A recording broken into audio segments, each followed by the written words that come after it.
This is Eurovision 365. Welcome back to the channel.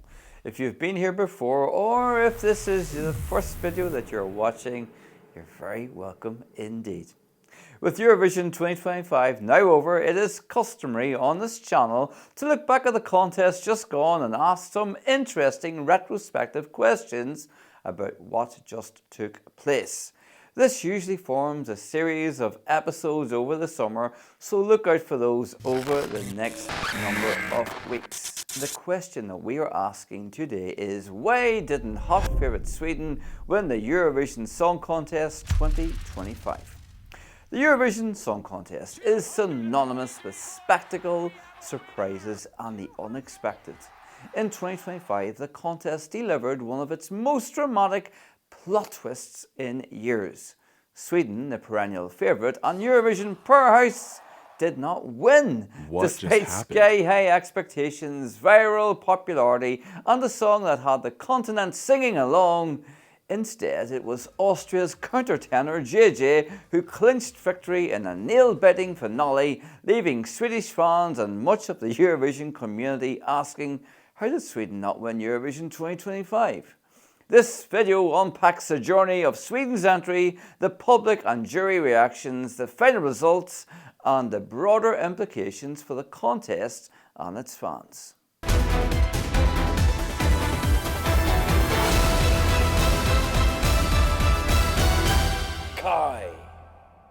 Sweden's reputation at Eurovision is legendary. Since debuting in 1958, the country has won 7 times, tied with Ireland for the most victories, and has produced some of the contest's most iconic moments, from ABBA's Waterloo in 1974 to Lorene's double triumphs with Euphoria in 2012 and Tattoo in 2023. Swedish entries are renowned for their polished production, catchy hooks and slick staging, making them perennial favourites with both juries and televoters. In 2025, Sweden was represented by Kai, a comedic music group with Finnish Swedish roots, performing Bara Bada Bastu, Just Take a Bath.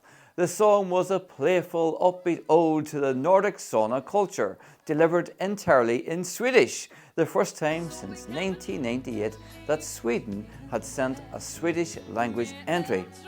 Its infectious chorus, accordion-driven melody and towel-clad staging quickly made it a fan favourite, not just in Sweden but across Europe. Kai has even managed the impossible, triumphing over popular Eurovision winner Måns Zelmerlöw. Interestingly, Kai and Måns were in the same Melfest semi-final, and Måns placed higher than Kai. So going into the final in the Strawberry Arena, Måns could have been quietly confident that he would beat the Finno-Swedish trio again. But as we know, that wasn't to be. I did feel at the time that although Kai was a very daring choice, Swedes may have lived to regret it come Maytime. What Måns was putting forward was more in the vein of the traditional Swedish entry, an English-language pop song with powerful emotional hooks and high-energy, enigmatic audio-visual production from an experienced performer. Kai was not just a departure, but a huge risk going into the contest, for a nation that prides itself on sticking to its renowned and revered formula. From the moment Bara Bada Bastu won Melodifestivalen, Sweden's national selection, the song was tipped as a one to beat. Bookmakers, fan polls and data-driven models all pointed to a likely Swedish victory.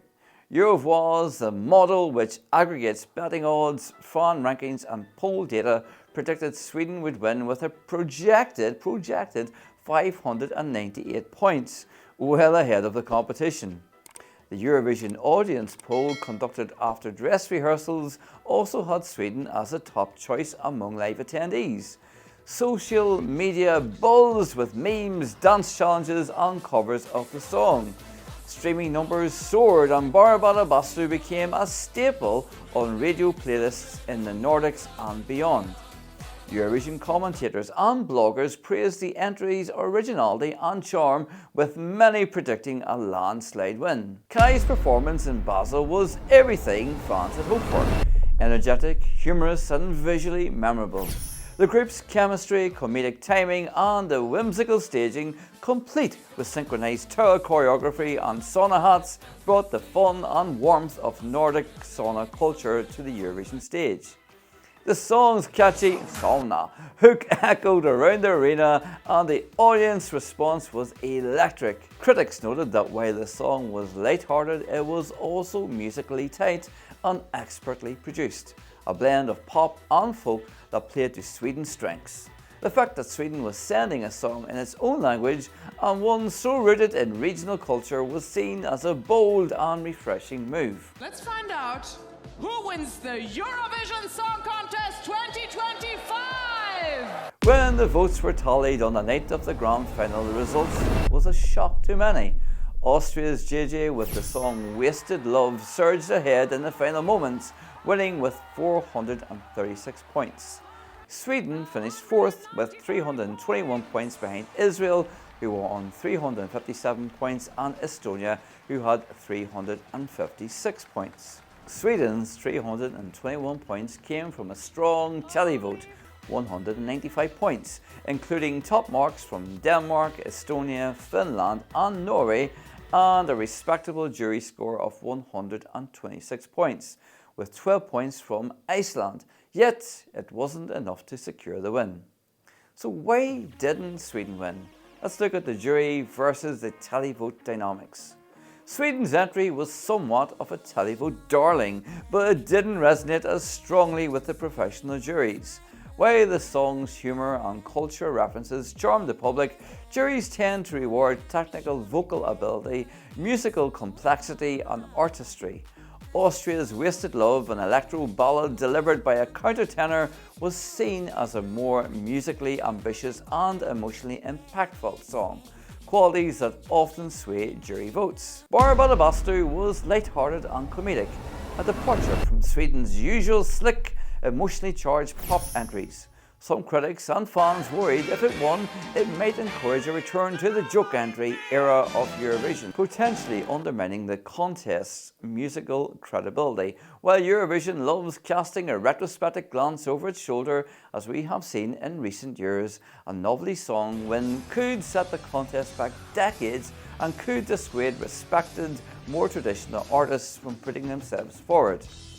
I am not trying to disrespect Kai, but they are a comedy trio, and while they approach Eurovision in an earnest manner, it could be seen by many to be a nod to an image that Eurovision is firmly trying to put in the rearview mirror. While many loved the song's fun and inclusivity, others felt it lacked the depth of artistry to be a worthy winner. 2025 was a particularly competitive year, with standard entries from Austria, Israel and Estonia.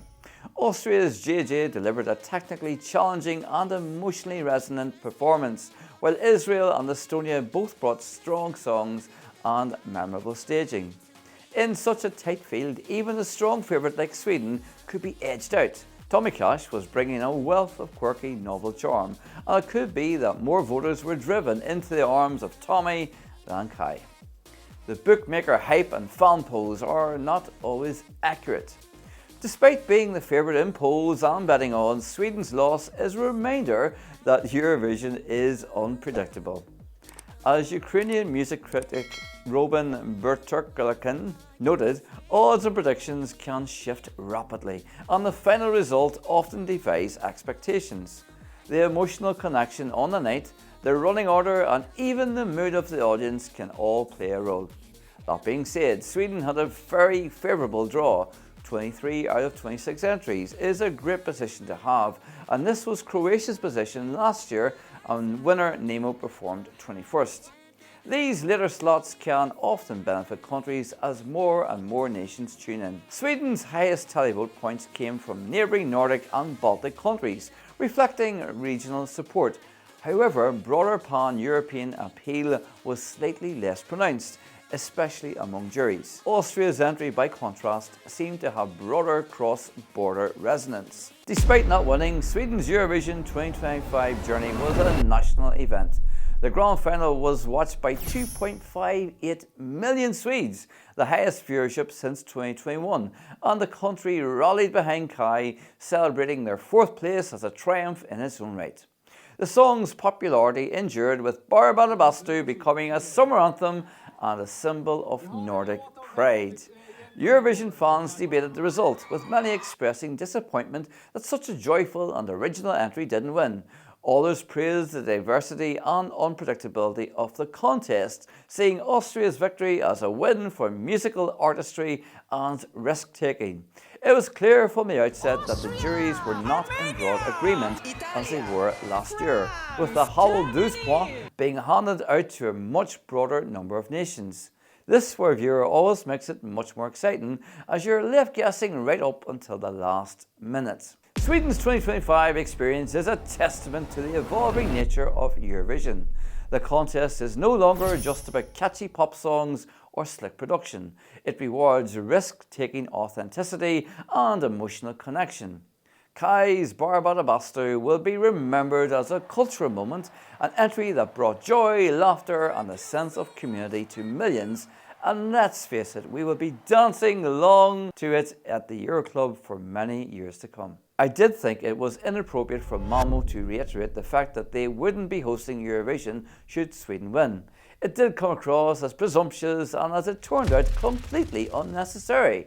My advice to any nation that is being favoured by the bookies is play your cards close to your chest. Grand declarations that you have booked out your biggest arena for 6 weeks the following April often leaves you looking presumptuous and overconfident, which can really turn people off. Malmo, as it turned out, had no need to say anything, as the contest will, as we now know, not be heading to Scandinavia next year. This type of statement is only, in my opinion, appropriate following a win. If Austrian cities want to publicly declare themselves out of the race, then that is appropriate and relevant, as they are likely to be called on to step up now that Austria is taking on hosting duties for the 70th edition of the contest in 2026. For Sweden, the result is unlikely to dampen its Eurovision ambitions. With 7 wins and countless top 5 finishes, the country remains a dominant force. The 2025 contest showed us that even favourites can falter, as happened in 2023 and 2024, and that Eurovision's magic lies in its unpredictability. As for Kai and Bara Bada Bastu, their legacy is secure. A song that united the continent, brought sauna culture to the world stage, and proved that sometimes the greatest victory is simply getting everyone to sing along. Eurovision 2025 will go down as a year when expectations were upended and the contest spirit of surprise and celebration was on full display. Sweden didn't win, but in many ways they won the hearts of Europe. And as every Eurovision fan knows, that's sometimes the sweetest victory of all. Whether you were cheering for Sweden, Austria or another country, Eurovision 2025 was a reminder: in the world's biggest song contest, anything can happen. It would be interesting to see what Sweden does next year. Will they double down in 2026 on trying to achieve that 8th victory? The last time Sweden went to Austria, it worked out pretty well for them, with Mons securing the nation's 6th victory. Melfest always delivers a very high calibre of performer, and that is unlikely to change. Whatever happens, this channel will be following it every step of the way, and we hope you, of course, can join us. Well, that's what I think, but I'd love to know what you think.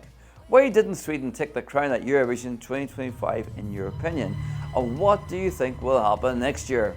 Do you think Sweden are destined for their 8th win in the near future? Please let me know in the comments below, and I look forward to seeing you in the next video. But until then, take care. This is Podrick, and it's over and out. Bye bye.